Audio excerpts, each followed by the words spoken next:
1 ноября 1755 года в 9 часов утра один из богатейших городов Европы начал исчезать. Не постепенно, не от войны или осады, за несколько часов.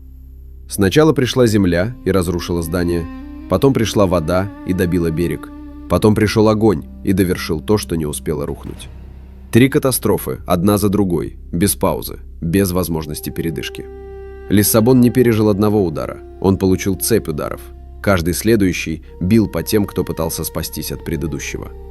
Это не просто история о землетрясении, это история о том, как за один день большой, уверенный в себе город перестал существовать в том виде, в котором знал себя сам. Чтобы понять масштаб произошедшего, нужно сначала понять, каким был Лиссабон до 1 ноября 1755 года.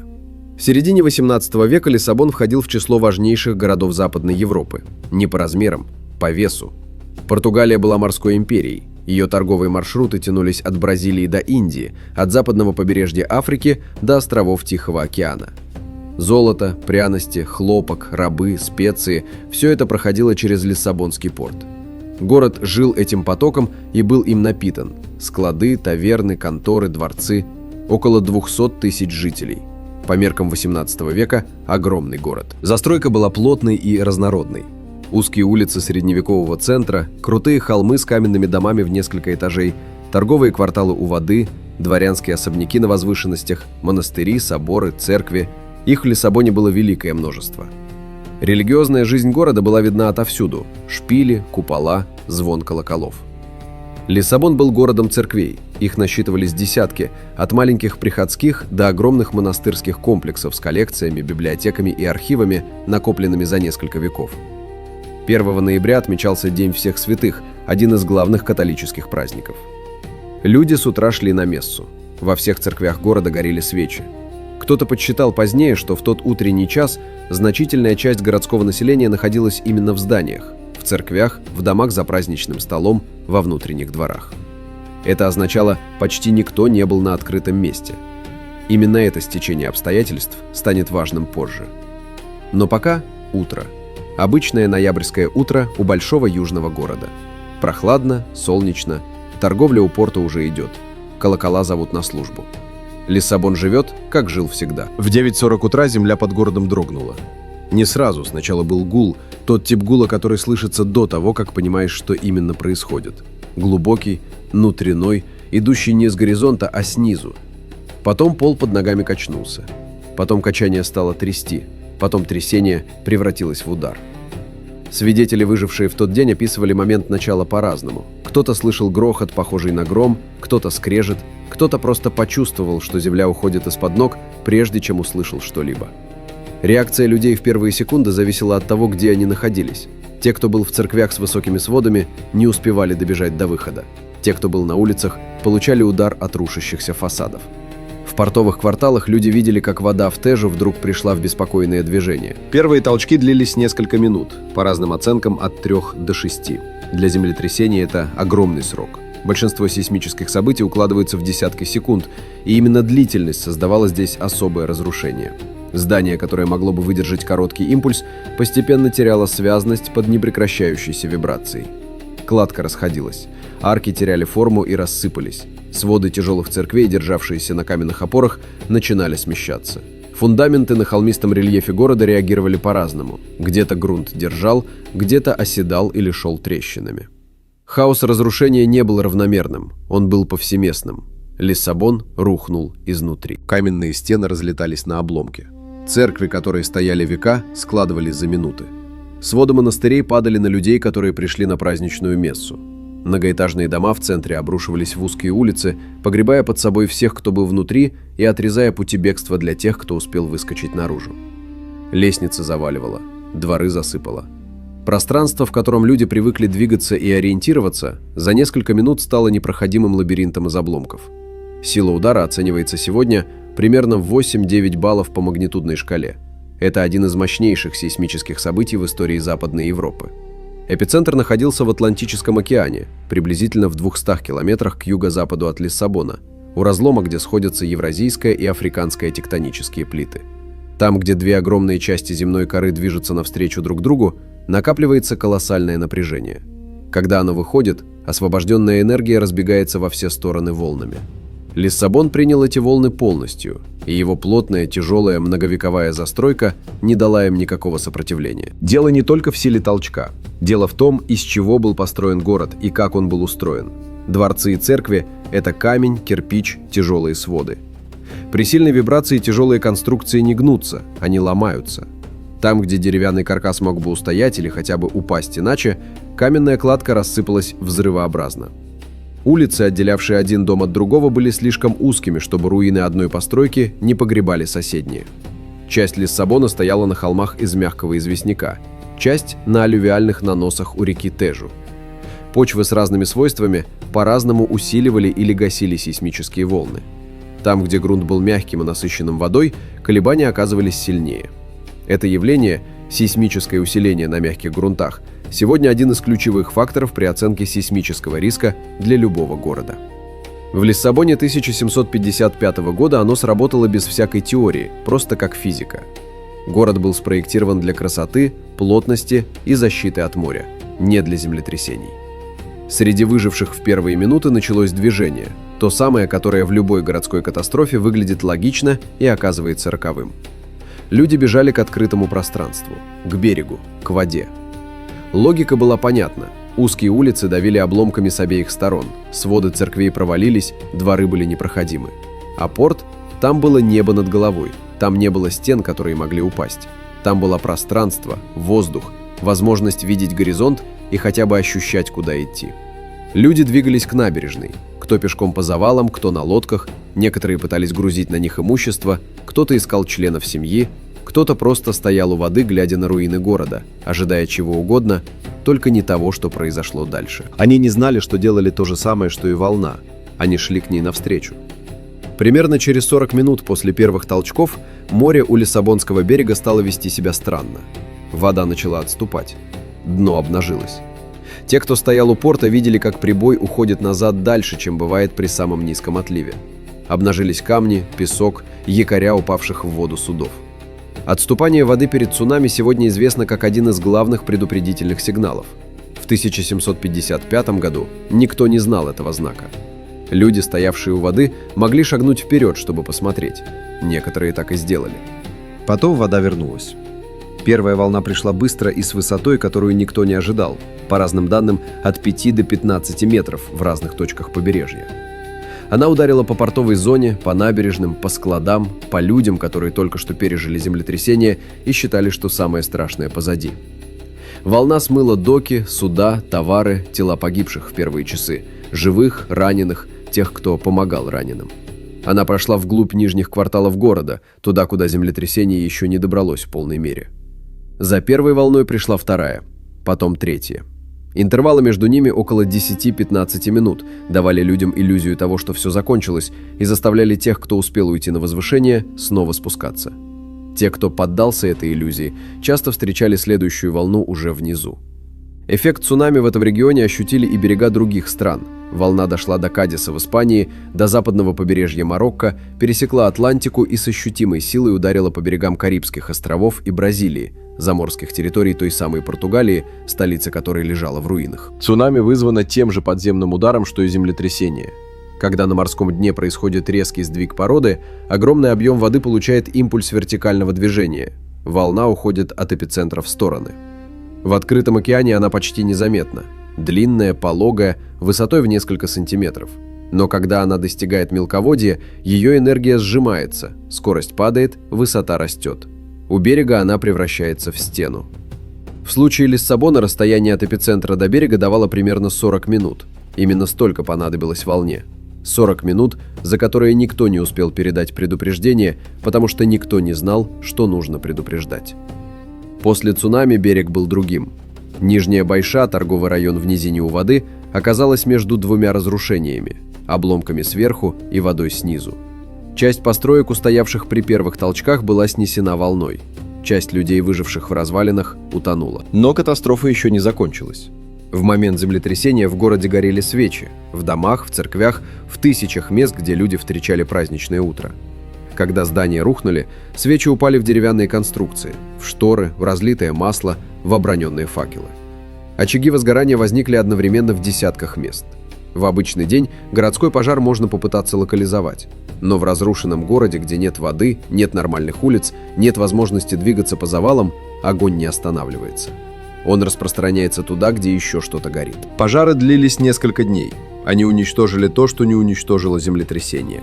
Архивы, библиотеки, картины, здания, которые устояли при первых толчках. Королевская библиотека сгорела вместе с десятками тысяч томов.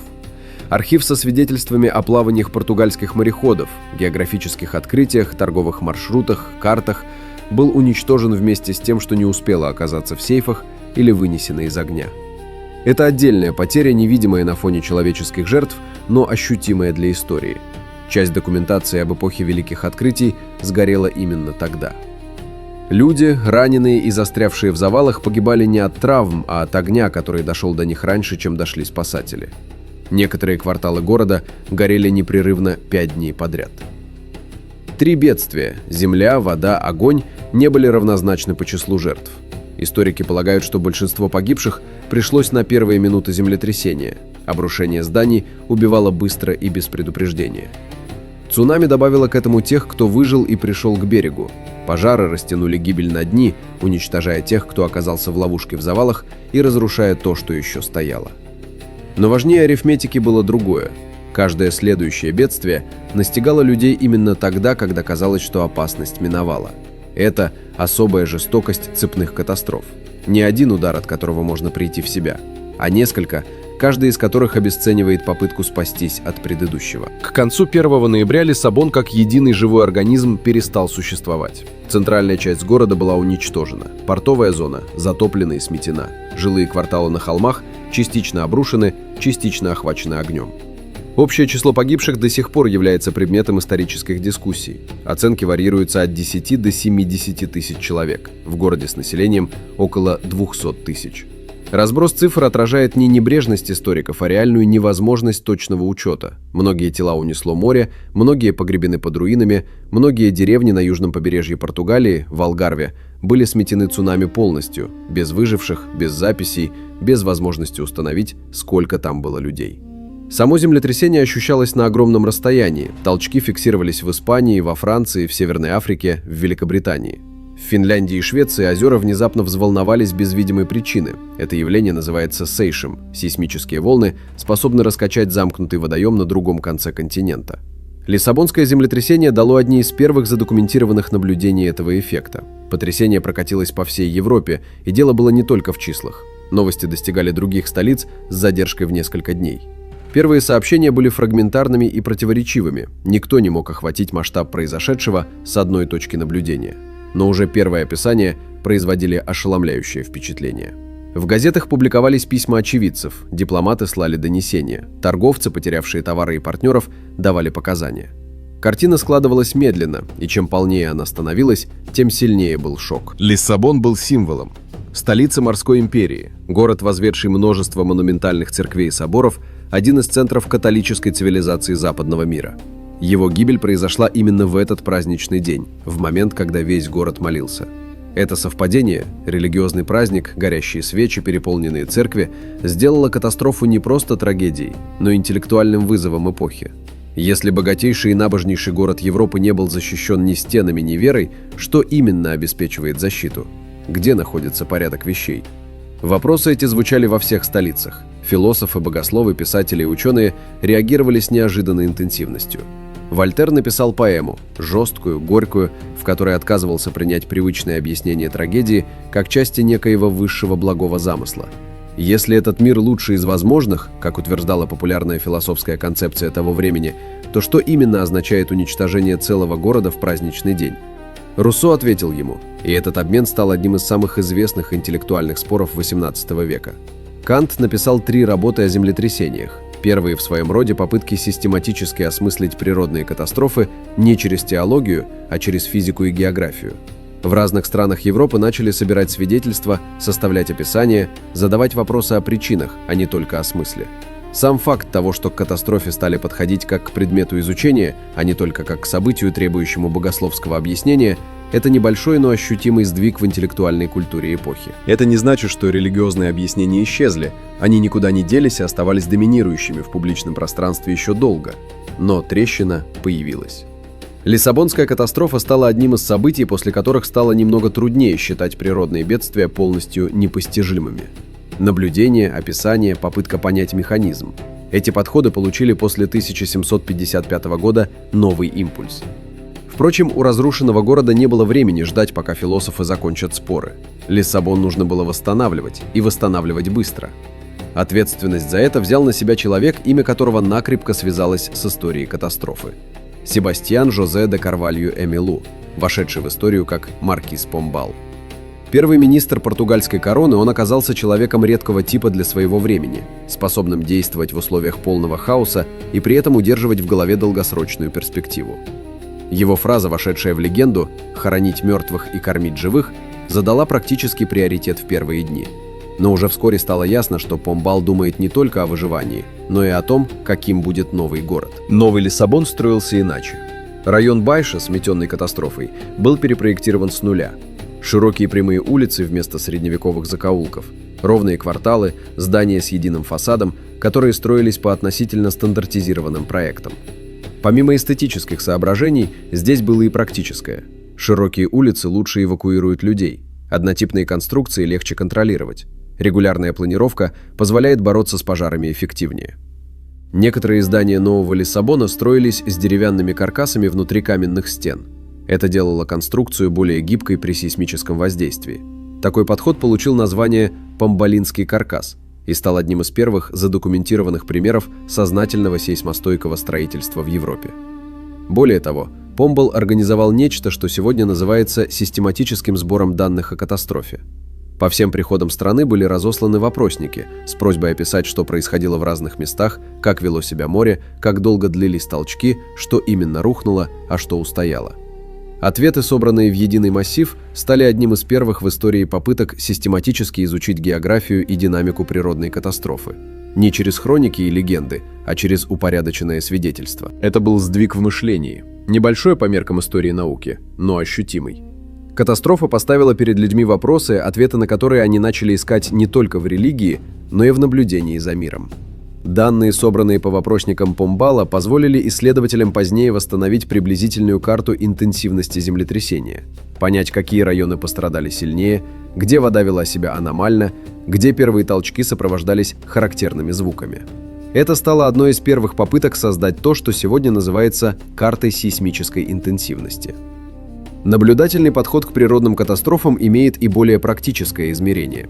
Сейсмические исследования Лиссабона в 20 и 21 веках показали, что разлом, породивший катастрофу 1755 года, по-прежнему активен. Лиссабон остается в зоне высокого сейсмического риска для Европы.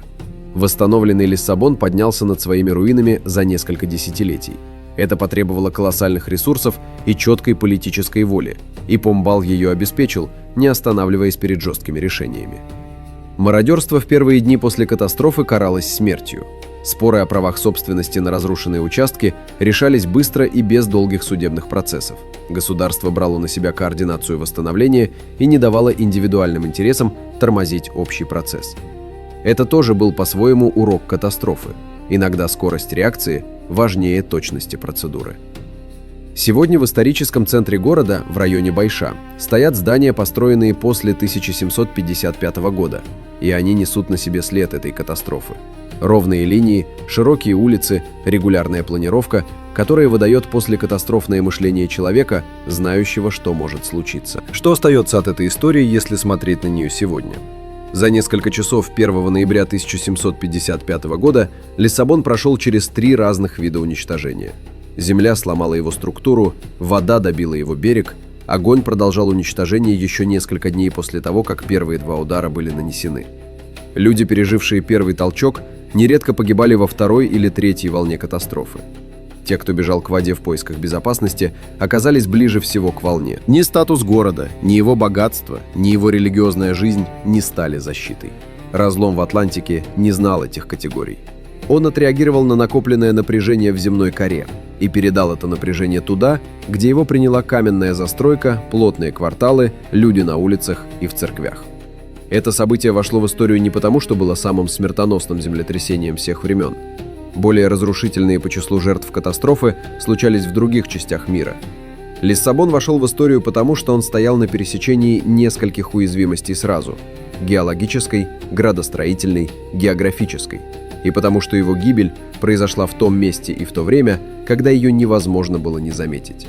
Европа смотрела на Лиссабон как на один из своих центров и увидела, как этот центр за несколько часов превратился в руины. Земля двигалась, море ответило, огонь завершил. И ни у кого не было возможности это остановить. Не потому, что люди были пассивны или не пытались действовать, а потому что скорость, с которой одна катастрофа переходила в другую, опережала любую возможную реакцию. Между первым толчком и приходом волны прошло около 40 минут. Между первыми пожарами и полным охватом центра города – несколько часов. Для города, лишенного централизованного управления, инструментов раннего предупреждения и единого плана эвакуации, это было слишком мало. Единственным, что позволяло выжить в тот день, было случайное местонахождение в момент первого удара. Это тоже часть правды о катастрофах такого масштаба. Они не разбирают ни по статусу, ни по заслугам, ни по вере. Подписывайтесь на канал и напиши, что вы думаете об этом. До новых расследований.